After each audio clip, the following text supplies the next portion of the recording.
alunos, agora nós vamos continuar nossos estudos de transferência de calor e massa. E é importante falar sobre as leis da termodinâmica, né? Então vamos falar da lei zero. Alguns estipulam que é uma lei, mas outros inclusive falam que não seria uma lei propriamente dita, né? A lei zero da termodinâmica.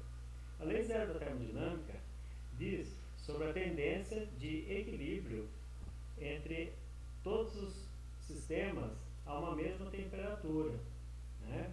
Então vamos supor que eu tenho um material que ele tenha a temperatura de 30 graus Celsius e um outro material, né? Vamos pensar não um material, mas um líquido, né? De repente nós temos aqui um líquido que está a 10 graus Celsius e nós vamos colocar esse material aqui dentro. Qual seria a temperatura final desse sistema, né? Bom, o que a lei zero diz é que é o seguinte, que um corpo ele vai ceder calor e o outro vai receber. Ou seja, dentro desse sistema não tem calor somado a ele, né? Então eu só vou ter uma transferência de calor. Então esse que está mais quente vai ceder calor para esse que está mais frio, a ponto que eles atinjam uma determinada temperatura. Ou seja, o calor 1 mais o calor 2, ou seja, o que foi passado para esse é exatamente o que esse recebeu. Então, a somatória vai ser igual a zero, né? E aqui eu poderia ter inúmeros outros, né? Vamos supor que eu poderia ter uma esfera aquecida, né? A 50 graus Celsius. Então, alguém vai ganhar, alguém vai perder, mas na somatória desse processo, a somatória dos calores envolvidos é igual a zero. Então, eu posso ter então o calor de um objeto mais o calor do outro, mais o calor do outro, e assim por diante. Então a somatória vai ser igual a zero, né? E geralmente a gente utiliza também como o próprio calor, poderia ser o fluxo 1, o fluxo 2, o fluxo 3, também ser igual a zero, né? Então isso vem a ser a nossa lei zero da termodinâmica, né? Então, por exemplo, eu tenho lá um motor que está dissipando calor, né? Está fornecendo calor, e de repente posso colocar um sistema de arrefecimento com água, né? Então essa água pode estar com uma certa vazão e pode refrigerar esse motor, né? Então vamos supor aqui um motor, vou desenhar como se fosse um cubo, tá? Mas de repente nós teríamos alguma coisa que estaria envolvendo aqui e de certa forma resfriando, né? Nós podemos inclusive fazer um cálculo para isso. Por exemplo, vamos supor que esse motor ele está liberando um calor de 4.000 watts, né? E eu tenho aqui uma mangueira que está contido água, tá? Uma mangueira de arrefecimento. Então, a água ela vai acabar retirando calor, né? Na verdade, seria o motor está fornecendo calor para a água. Então, para que ela não sofra nenhuma variação de temperatura, qual deve ser o fluxo, né? Então, aqui, por exemplo, eu poderia colocar, dividir por 4, transformar em calorias por segundo, então vai ficar 1000 calorias por segundo, né? E daí eu posso ver, inclusive, qual seria a vazão máxima para que não tenha uma alteração de temperatura, né? Ou que tenha uma única determinada variação de temperatura. Vamos supor que é permitido que tenha pelo menos uma variação de temperatura, delta θ ou delta T, seja de 10 graus Celsius, por exemplo, né? Então, Q pontinho é igual a M pontinho C, e cheia, né? Eu tenho que imaginar que a água está recebendo calor, enquanto o motor está fornecendo calor. É claro que se eu pegar o calor da água mais o calor do motor, tem que ser igual a zero, né? Bom, então de uma forma geral, é só observar quem que cede e quem que fornece calor dentro do sistema, né? Lembrando que a somatória vai ser igual a zero. Então, no caso do motor aqui, se eu quero apenas uma variação de 10 graus Celsius da água que entra para a água que sai, quanto que deveria ser esse fluxo d'água, né? Então eu tenho que imaginar que o fluxo de calor que a água está recebendo é o próprio 4.000, né? O fluxo de massa é o que eu quero descobrir. Aqui é 1, aliás, aqui não é 4.000, agora já é 1.000, né? Porque a gente transformou. Então aqui é 1.000 vezes 10, né? E lembra que a massa aqui está em gramas por segundo, né? Porque eu estou usando aqui caloria por grau Celsius, que é o valor de C da água, né? M, então vai ser 1.000 dividido por 10. Então a massa, é o fluxo máximo, vai ser de 100 gramas por segundo, tá certo? Ou seja, é como se fosse meio copo por segundo que tem que arrefecer para que tenha uma variação de apenas 10 graus Celsius, certo? Desde que, é claro, né, que esse 4.000 esteja sendo absorvido totalmente pelo sistema. Um exemplo, aqui eu coloquei um regime permanente, né? Vamos colocar no regime transiente, né? Aquele que não tem um fluxo contínuo. Vamos supor que tem lá, por exemplo, um copo d'água. Vamos considerar o vidro do copo d'água. Tem uma massa de 100 gramas d'água. O calor específico sensível da água é 1 caloria por grau Celsius. E a temperatura inicial dessa água seja de 20 graus Celsius. De repente, eu tenho lá um bloquinho de ferro, né? Esse bloquinho de ferro, ele tem uma massa de, vamos colocar, 900 gramas. O calor específico sensível é de 0,1 caloria por grau Celsius.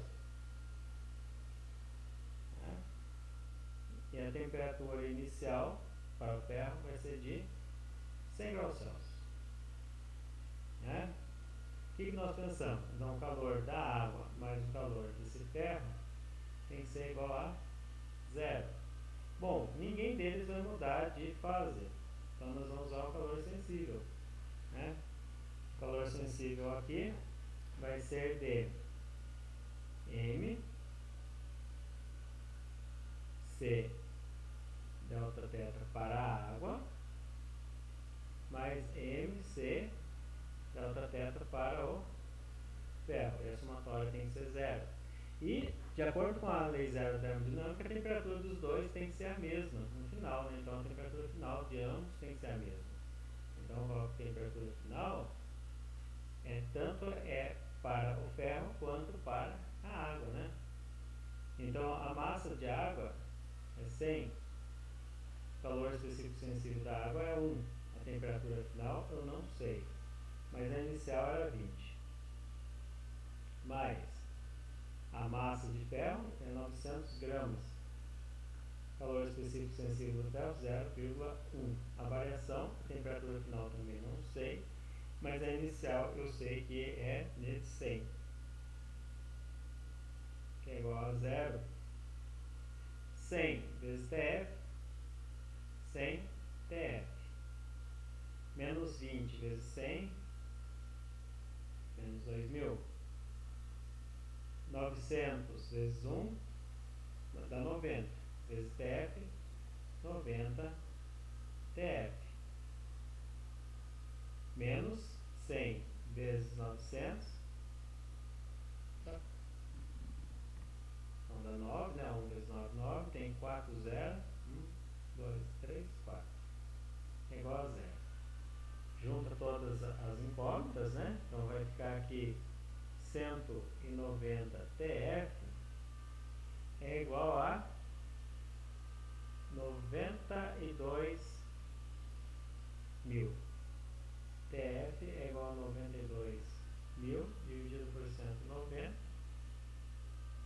Daí ali 920 dividido por 19 vai dar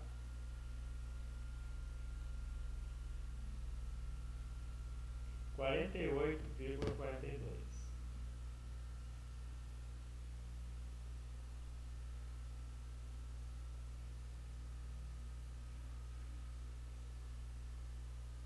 Certo? Graus Celsius. Beleza? Bom, então isso aqui seria um exemplo, né, da lei zero. Mas a gente pode ter outros exemplos, né? Por exemplo, qual deve ser a quantidade de fluxo de calor para, por exemplo, ocorrer essa situação aqui, ó. Vamos supor que eu tenho um forno, tá certo? E ele está sendo alimentado com essa potência.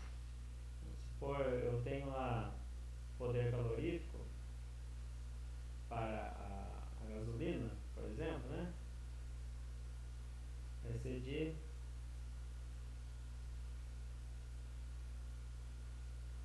30 milhões de joule por quilograma, né? Ou então vai ser 30 mil joule por grama, né? E eu quero saber qual que é o fluxo de queima dessa gasolina para que, vamos cortar aqui o forno, tá? E de repente tem um cano aqui com água,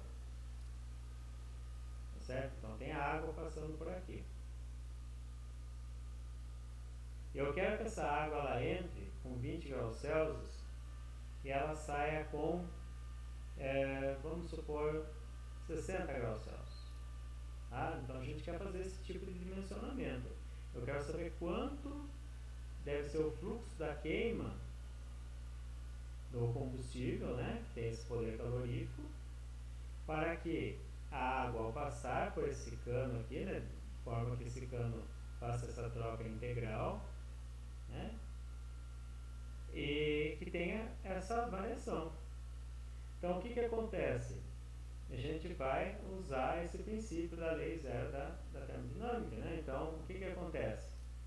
O calor do fluxo da água, mais o calor que a água recebe, mas o combustível ele vai fornecer para a água, né? Então, a soma deles tem que ser igual a zero e o fluxo também, né? Ou seja, de tal forma que se for analisar apenas a água e o combustível, o fluxo da água é exatamente, numericamente, o próprio valor do combustível, né? Seria um sinal ao contrário do outro, mas em módulo eles são iguais. Mas vamos lá. Então vamos supor, vamos fazer uma equação aqui para a água. Vamos lembrar que o C para a água no Sistema Internacional de Unidades vai ser mais ou menos 4.190 joule, né, por quilograma, grau Celsius ou Kelvin, né, que é a mesma coisa, não tem problema aqui. A gente vai arredondar para 400, tá? Beleza? Então vamos lá, vamos montar a equação para a água. Então, o fluxo para a água seria, qual que é a vazão que a água tem, né? Então vamos supor que eu já saiba esse valor. Supor que a vazão da água seja 0,1 kg por segundo. Eu já sei da vazão nesse caso. Então, M, pontinho, C, delta θ ou delta T, né? Então a potência que seria uma potência de refrigeração da água, seria 0,1. Esse calor vai ser 4.000, e a variação de temperatura de 20 para 60 vai ser então 40. Então, aqui vai ser 40 vezes 0,1, vai dar 4, vezes 4.000, dá 16.000, e aqui não é joule, né, mas assim, watt. Então, nós temos 16.000 watt. Tá? Por outro lado, quem que tem que ter 16.000 watts para ter essa variação aqui? Né? É justamente o nosso calor latente de combustão, né? Que aqui é pontinho, M pontinho vezes L. Então aqui vai ter 16.000, é aqui a massa que a gente vai querer descobrir, e o L eu sei que vale 30 e acompanhado de mais 6 zeros, né? Portanto, a massa vai ser igual a 16 vezes 10 a terceira, dividido por 30 vezes 10 a sexta. 16 dividido por 30, eu vou fazer um cálculo aqui, é como se fosse 15 dividido por 30, dá 0,5, né? Mas então vai ficar 16 dividido por 30, 0,53. Ok? 0,53.